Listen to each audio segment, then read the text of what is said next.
Quand le poids du monde pèse sur tes épaules, souviens-toi de ceci. La force ne vient pas de la chair. La chair se fatigue, le corps s'épuise et l'esprit peut vaciller. Mais l'Esprit du Seigneur, qui habite en toi, est éternel, inébranlable et sans limite. Comme le déclare le psaume 28:7, « L'Éternel est ma force et mon bouclier. C'est en lui que mon cœur se confie et je suis secouru. » Laisse cette vérité s'ancrer profondément en toi. Ta vraie puissance ne repose ni sur tes capacités physiques, ni sur tes propres efforts. Elle se trouve dans la source infinie de la grâce de Dieu qui te soutient, même lorsque tu es à bout de force. Quand tu te sens faible, tourne-toi vers lui. Quand le doute s'insinue, que ton cœur s'appuie pleinement sur ses promesses. Il ne t'a pas amené jusqu'ici pour t'abandonner. Sa force te relèvera quand tu n'auras plus la force de te lever. Son esprit te portera à travers les combats que tu affrontes, non par ta propre puissance, mais par sa main puissante à l'œuvre dans ta vie. L'ennemi essaiera de te faire croire que tu es seul, que tu dois compter uniquement sur toi-même. Mais la parole de Dieu te rappelle une vérité puissante. Ce n'est ni par la puissance ni par la force, mais c'est par mon esprit, dit l'Éternel des armées. La victoire ne s'obtient pas par notre force humaine, mais par son esprit en nous. Alors, quand tu as envie de tout abandonner, déclare ses promesses sur ta vie. Dis avec foi, « Je puis tout par celui qui me fortifie. » Tu n'es pas vaincu, tu es fortifié par le même esprit qui a ressuscité Jésus d'entre les morts. Penche-toi sur sa force, laisse son bouclier te protéger et son esprit te guider. En lui, tu es plus que vainqueur. Fais-lui confiance aujourd'hui pleinement, et tu trouveras une force qui ne s'épuise jamais. Quand la vie devient écrasante et que les tempêtes font rage autour de toi, il est facile de penser que ta force doit venir de toi-même, de tes capacités, de ton intelligence ou de ta détermination. Mais écoute bien cette vérité. La véritable force ne vient pas de la chair. La chair échoue, nos corps se fatiguent, nos émotions vacillent, et même notre volonté la plus forte peut se briser sous la pression. Mais l'Esprit du Seigneur en toi est éternel, inaltérable et irrésistible. Le psaume 28:7 nous le rappelle. « L'Éternel est ma force et mon bouclier. Mon cœur se confie en lui, et je suis secouru. » Ce n'est pas qu'un verset poétique, c'est une déclaration de réalité pour ceux qui marchent avec Christ. Ta force ne dépend pas de ton reflet dans le miroir, ni de ce que tu ressens aujourd'hui. Elle est enracinée en Dieu Tout-Puissant, qui ne se fatigue jamais, qui ne chancelle jamais. Le monde glorifie souvent l'autonomie. Il nous pousse à compter sur nous-mêmes, à nous relever par nous-mêmes. Mais en tant que croyants, nous savons que ce n'est ni par la puissance ni par la force, mais par mon esprit, dit l'Éternel des armées. Dieu, la force dont tu as besoin ne s'obtient pas par tes efforts. Elle se reçoit quand tu fais confiance à Dieu de tout ton cœur. Quand tu as l'impression de ne plus pouvoir avancer, c'est le moment parfait pour cesser de lutter seul et commencer à t'appuyer sur sa force. Dieu ne t'appelle pas à livrer tes combats seul. Sa parole nous dit clairement, ce n'est pas vous qui combattrez, mais Dieu. Quelle promesse extraordinaire! Tu n'as pas besoin de dépendre de ta chair pour remporter la victoire. Il te suffit de faire confiance au Seigneur et de le laisser être ta force. Cela ne veut pas dire rester passif. Dieu t'appelle à agir avec foi, à persévérer. Mais en marchant, tu t'appuies sur son esprit pour te guider, t'équiper et te soutenir. C'est pourquoi Paul pouvait écrire avec assurance « Je puis tout par celui qui me fortifie ». Il ne s'appuyait pas sur ses capacités, mais sur la puissance illimitée de Dieu en lui. Réfléchis à ceci. Le même esprit qui a ressuscité Jésus d'entre les morts vit en toi. Cet esprit n'est pas un esprit de peur, mais un esprit de puissance, d'amour et de sagesse. Quand tu te sens insuffisant, indigne ou incapable, rappelle-toi que ce n'est pas ta force qui importe, mais la sienne en toi. Peut-être que tu portes aujourd'hui un fardeau trop lourd. Cela peut être une maladie, une relation brisée, des soucis financiers ou l'incertitude de l'avenir. Tu pourrais être tenté de serrer les dents et de continuer seul. Mais laisse-moi t'encourager. Dépose ce fardeau aux pieds de Jésus. Il a déjà promis. Venez à moi, vous tous qui êtes fatigués et chargés, et je vous donnerai du repos.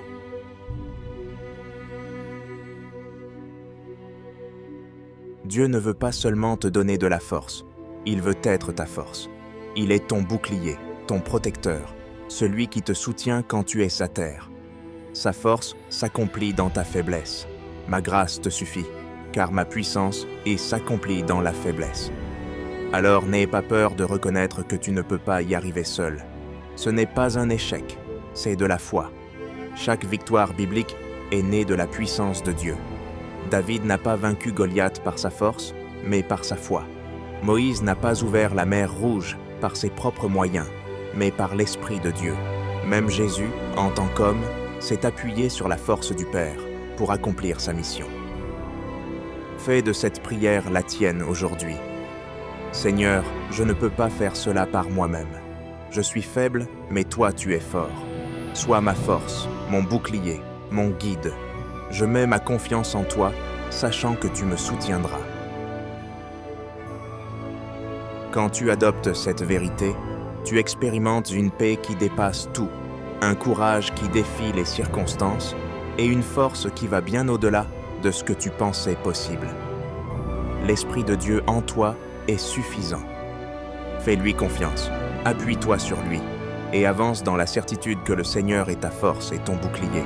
Tu n'es pas seul, tu es porté par le Tout-Puissant et avec lui, rien n'est impossible. Quand tu laisses Dieu être ta force, il se passe quelque chose de miraculeux.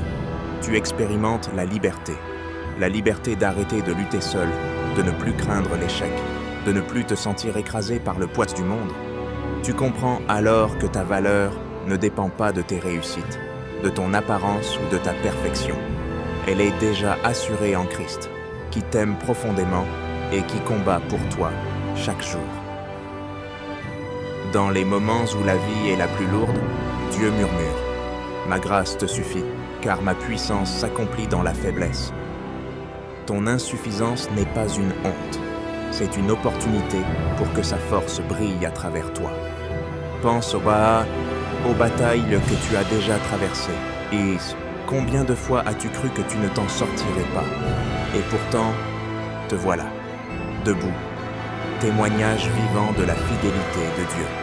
Ces victoires ne sont pas dues à ta force seule, mais parce que Dieu a marché avec toi à chaque pas. Ésaïe 41:10 le confirme. Ne crains rien, car je suis avec toi. Je te fortifie, je viens à ton secours, je te soutiens de ma droite triomphante. La force de Dieu ne se contente pas de te faire traverser l'épreuve, elle te transforme. Chaque difficulté bâtit ta foi, t'apprend à dépendre moins de toi-même et davantage de lui. Dans le feu de l'épreuve, Dieu te purifie, comme l'or affiné par la flamme. Ta foi devient plus forte, plus pure, plus résistante. Ce chemin n'est pas seulement une survie, c'est une transformation, une vie qui reflète la gloire de Dieu. Il est ton refuge et ta forteresse, ton rocher inébranlable, la source de ta joie même dans la douleur. Quand tu mets ta confiance en lui, aucune tempête, aucun géant, aucune vallée ne pourra te terrasser. Et souviens-toi, la force de Dieu n'est pas réservée aux grands événements. Elle est là aussi dans les luttes silencieuses, les fatigues du quotidien, les insomnies causées par l'anxiété, les découragements discrets. Ésaïe 40, 29, 31 nous le décrit magnifiquement. Il donne de la force à celui qui est fatigué. Il augmente la vigueur de celui qui tombe en défaillance. Les adolescents se fatiguent, se lassent, et les jeunes hommes chancellent. Mais ceux qui se confient en l'Éternel renouvellent leur force. Ils prennent le vol comme les aigles, ils courent et ne se lassent point, ils marchent et ne se fatiguent point. Tu es appelé à t'élever comme l'aigle, au-dessus de la tempête, non par ta propre puissance, mais porté par le vent de son esprit. Alors, aujourd'hui, si tu traverses un défi, pose-toi cette question. Est-ce que je m'appuie sur ma force ou sur celle de Dieu? Invite-le dans ta lutte, demande sa force, puis avance avec foi, en sachant qu'il pourvoira. N'oublie pas, sa force peut prendre des formes inattendues. Parfois, ce n'est pas un miracle spectaculaire, mais une paix tranquille, un courage stable, la capacité de faire un pas de plus. Mais quelle que soit sa forme, sa force est toujours suffisante. Et quand tu marches ainsi, tu deviens un phare d'espoir pour les autres. Ta vie devient un témoignage vivant de la puissance de Dieu, en action. Quand les autres te verront tenir bon, ils se demanderont « Comment fait-il » Et tu pourras répondre avec foi « Ce n'est pas moi, c'est Christ en moi. » Le Seigneur est ma force et mon bouclier. Je me confie en lui. Élève les yeux vers celui qui soutient l'univers. Confie-lui tes luttes, tes peurs, tes doutes. Il est fidèle, il te soutiendra, il te portera, peu importe ce que tu traverses. Car même si la chair faiblit, l'esprit en toi est inébranlable. Et avec Dieu pour force, rien n'est impossible.